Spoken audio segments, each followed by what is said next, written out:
اور متعدد بار درجنوں بار پرویز مشرف کو پیش ہو کر اپنے دفاع میں بات کرنے کا موقع دیے جانے کے باوجود جب وہ نہیں آئے تو پھر اس کیس کا فیصلہ سنایا گیا، وہ بھی سابق چیف جسٹس جناب کھوسہ صاحب کی اس حکم پر کہ ان کا ڈیفنس، رائٹ آف ڈیفنس اب ختم کیا جا سکتا ہے اور فیصلہ سنایا جا سکتا ہے۔ فیصلہ یہ سنایا گیا کہ انہوں نے آئین شکنی کی ہے اور آئین کے آرٹیکل 6 کے تحت ان کی سزا جو ہے وہ سزائے موت بنتی ہے۔ یہ ایک اکثریتی فیصلہ تھا، 3 میں سے 2 ججوں کا فیصلہ تھا کہ انہیں پاکستان گرفتار کر کے پاکستان لایا جائے اور تختہ دار پر اس وقت تک لٹکایا جائے جب تک کہ ان کی موت واقع نہ ہو جائے، جبکہ جسٹس سیٹھ وقار اپنی ذاتی رائے میں فیصلے میں اس سے بھی آگے گئے اور انہوں نے یہ کہا کہ اگر ان کی موت بیرون ملک واقع ہو جاتی ہے تو ان کی لاش کو پاکستان لا کر گھسیٹا جائے اور 3 دن تک اس ڈی چوک پر لٹکایا جائے جہاں وہ مکے لہرایا کرتے تھے۔ لیکن چونکہ یہ سنگل جج کی رائے ہے، اس کی فیصلے والی حیثیت نہیں ہے، لیکن پھر بھی مشرف کے چاہنے والوں اور ان کے ساتھیوں کو اور پنڈی والے حلقوں کو بہت شدید اس کی تکلیف ہوئی تھی، جس پر جسٹس سیٹھ وقار کو نفسیاتی مریض بھی قرار دیا گیا، ان کے خلاف ریفرنس بھی لانے کی کوشش کی گئی، لیکن پھر کسی نے ان کو بتایا کہ جج کے فیصلے پر چاہے وہ کتنا بھی سخت کیوں نہ ہو ریفرنس نہیں آ سکتا، لہذا جسٹس سیٹھ وقار مولانا خادم رضوی کی طرح کرونا کا شکار ہو کر اس دنیا سے رخصت ہو گئے، جس کے بارے میں خود خان صاحب یہ بتاتے ہیں کہ کچھ ایسے طریقے بھی ہیں جس میں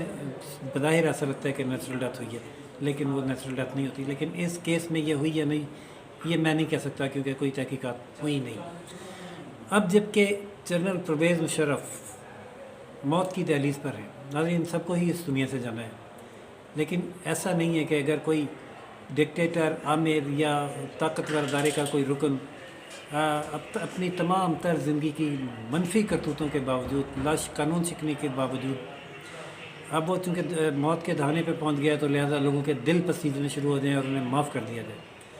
اگر اس طرح سے معاف کرنا ہے تو پھر تو ساری جیلیں خالی کر دی جائیں اور سزائے موت کے ہر قیدی کو معاف کیا جائے، صرف طاقتور کو کیوں؟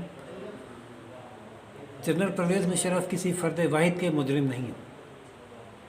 وہ اس ملک کے مجرم ہیں، اس ملک کے قانون کے مجرم ہیں، اس ملک کے آئین کے مجرم ہیں،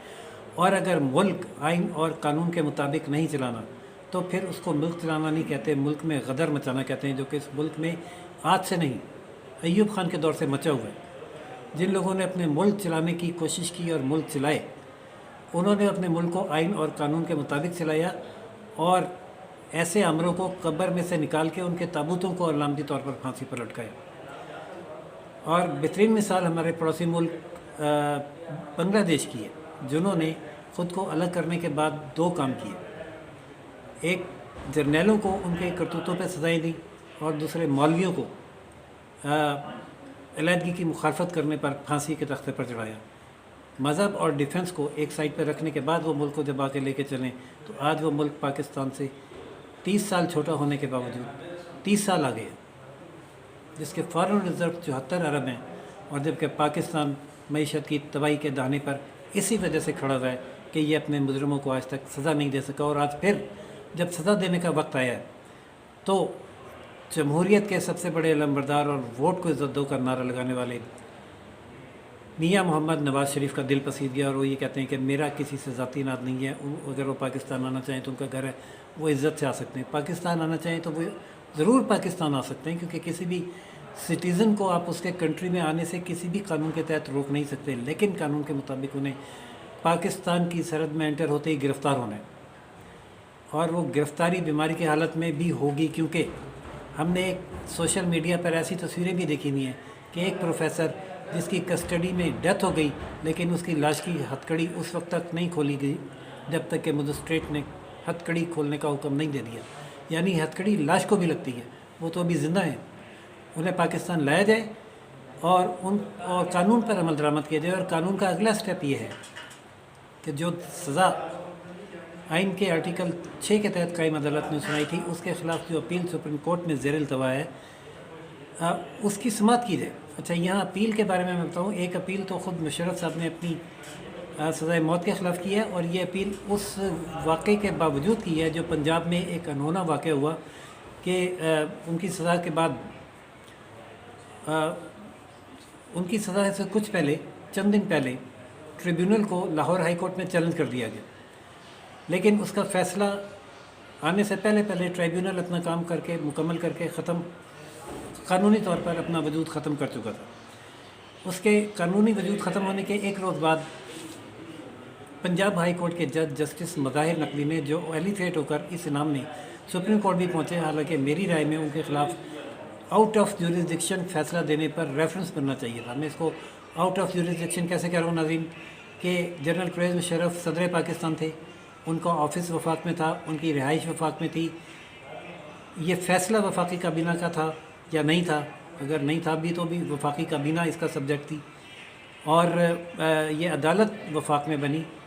اس عدالت کے حوالے سے اگر کوئی بھی اپیل یا درخواست یا پٹیشن بنتی تھی تو اس کی جورسڈکشن تھی اسلام آباد ہائی کورٹ، نہ کہ Lahore high court. Out of jurisdiction دیا گیا یہ فیصلہ اس قدر مضحکہ خیز فیصلہ تھا کہ خود یہ فیصلہ اپنے حق میں لینے والوں کو بھی اس پر یقین نہیں تھا، اور انہیں اپنی سزا کے خلاف سپریم کورٹ میں اپیل دائر کرنی پڑی، جبکہ حکومت نے بھی احتیاطاً اس کیس کے خلاف اپیل، اس فیصلے کے جسٹس مظاہر نقوی کے فیصلے کے خلاف سپریم کورٹ میں اپیل دائر کی کہ کہیں اس کو فائنلٹی ہی نہ مل جائے۔ تو نہ جسٹس مظاہر نقوی کا کیس فیصلہ بھی فائنل ہے، اور نہ پرویز مشرف کا فیصلہ ابھی تک اگر کوئی اس کا سٹیٹس ہے تو یہ ہے کہ وہ سزائے موت کے سزا یافتہ مجرم ہے، اور جب تک اپیل میں ان کو بری نہیں کیا جاتا وہ مجرم رہیں گے۔ تو اگر کسی کو جنرل پرویز مشرف سے ہمدردی ہے تو وہ اس اپیل کی سماعت کریں، اور اس پر میرٹ پر اگر ان کا بری ہونا بنتا ہے تو ضرور کریں، کسی کو اعتراض نہیں ہوگا، لیکن اگر وہ اپیل ڈسمس ہونا بنتی ہے تو اس کو ڈسمس کیا جائے۔ اپیل سنے بغیر پرویز مشرف کی سزا ختم کر کے، یا انہیں سزا یافتہ حالت میں لا کر انہیں عزت کے ساتھ اگر پرچم میں دفن کیا گیا تو یہ جنرل پرویز مشرف کو نہیں، پاکستان کے آئین اور خود پاکستان کو دفن کرنے کے مترادف ہوگا۔ ناظرین دیکھتے ہیں آگے کیا صورتحال ہوگی، جو بھی اپڈیٹ ہوگی ہم اس سے اپنے ناظرین کو آگاہ کریں گے۔ اجازت دیجیے راشد حبیب کو، روشن پاکستانی سے چینل لائک، سبسکرائب اور شیئر کرنا نہ بھولیے گا۔ اللہ حافظ۔